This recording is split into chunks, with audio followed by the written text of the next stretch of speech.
Chinese Premier Li Qiang offered to send over some pandas during a visit to Australia this week.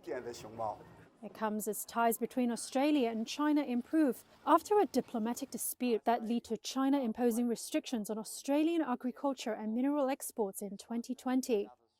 Native to China, pandas have through the years become envoys of friendship. They have also been used to show Chinese anger. So what is panda diplomacy and how does it work? China has been gifting or landing pandas to boost its international image since its founding in 1949. To cement ties with socialist allies, China gifted 2 of the creatures to the Soviet Union in the 1950s and 5 more to North Korea between 1965 and 1980. In 1972, during former US President Richard Nixon's historic visit, Beijing gifted 2 pandas, Ling Ling and Qing Qing, to the United States. It was a sign of normalized China-US relations and marked a pivotal moment for China's foreign policy. Pat Nixon was the former First Lady. And best of all, for the gift of the pandas, which all children, whatever age, will enjoy, and I include myself in that category. Since then, other countries, including Japan, France, Britain, and Spain, have also been given pandas.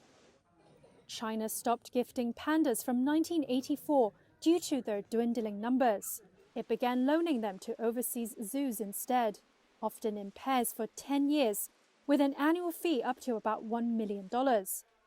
Keeping pandas can be costly for zoos, but they are seen as draw cards for visitors and help generate income. They're majestic animals. It's very adorable. They would be cute.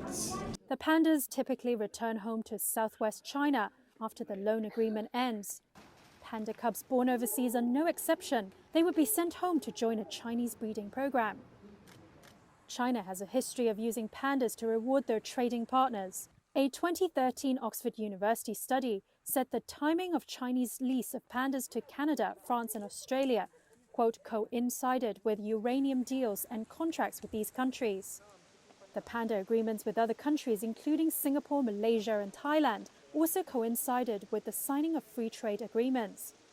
Sometimes pandas are also used to express China's displeasure with a nation. In 2010, China recalled 2 US-born pandas after Beijing warned Washington against a scheduled meeting between then-President Barack Obama and the Dalai Lama.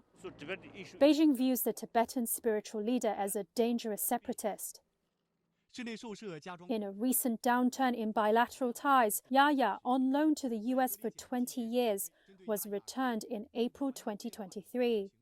Concerns over her health had also fanned nationalist sentiment on China's social media. Animal advocates accused the Memphis Zoo in Tennessee of providing inadequate care to the animal.